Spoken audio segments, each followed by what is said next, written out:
ICC chairman জয় শাহকে ধুয়ে দিলেন শহীদ আফ্রিদি। পাকিস্তানের সাবেক এই অধিনায়ক বলেছেন, জয় শাহ নাকি ভারতের মোদী সরকারের ইশারায় চলেন।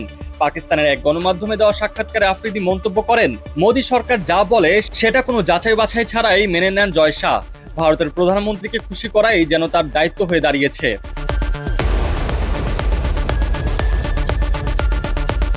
পেহেলগামে অনাকাঙ্ক্ষিত ঘটনার নিন্দা জানিয়ে আফ্রিদি দুঃখ প্রকাশ করেছেন। পাশাপাশি ভারতের আচরণ নিয়ে হতাশা প্রকাশ করেছেন। পাকিস্তানের দিকে অভিযোগের আঙুল তোলার আগে যথাযথ তদন্তের আহ্বান জানিয়ে তিনি বলেছেন, ভারতের মিডিয়া তো যা ইচ্ছা তাই করে, তারা মৃতকে জীবিত বানায়, আবার মৃতদেরও ফিরে আনে।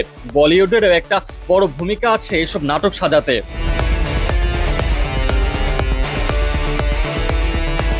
নিজের অভিজ্ঞতার কথাও মনে করিয়েছেন আফ্রিদি। স্মরণ করিয়ে দিয়েছেন 1999 সালে ভারতের সিরিজ খেলতে গিয়ে বেঙ্গালুরুতে কিভাবে হামলার মুখে পড়েছিলেন তারা। একাধিকবার হুমকির সম্মুখীন হওয়ার অভিজ্ঞতাও ভাগ করে নিয়েছেন তিনি। অথচ এসব ঘটনার পরও পাকিস্তান দল বারবার ক্রিকেটের স্বার্থে এগিয়ে এসেছে, কিন্তু ভারত বারবার কেবল হামলার অজুহাত দেখিয়ে সম্পর্কের দরজা বন্ধ করে রেখেছে।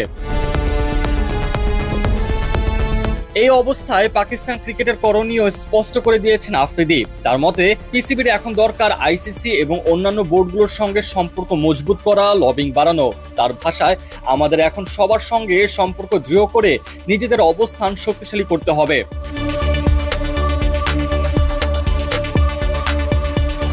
সর্বশেষ আফ্রিদি আবেদন জানিয়েছেন খেলাকে রাজনীতির বাইরে রাখার জন্য। তিনি বলেন, ক্রিকেট দুই দেশের মানুষের আবেগের জায়গা, এটা যেন কোনোভাবেই রাজনৈতিক দ্বন্দ্বের শিকার না হয়।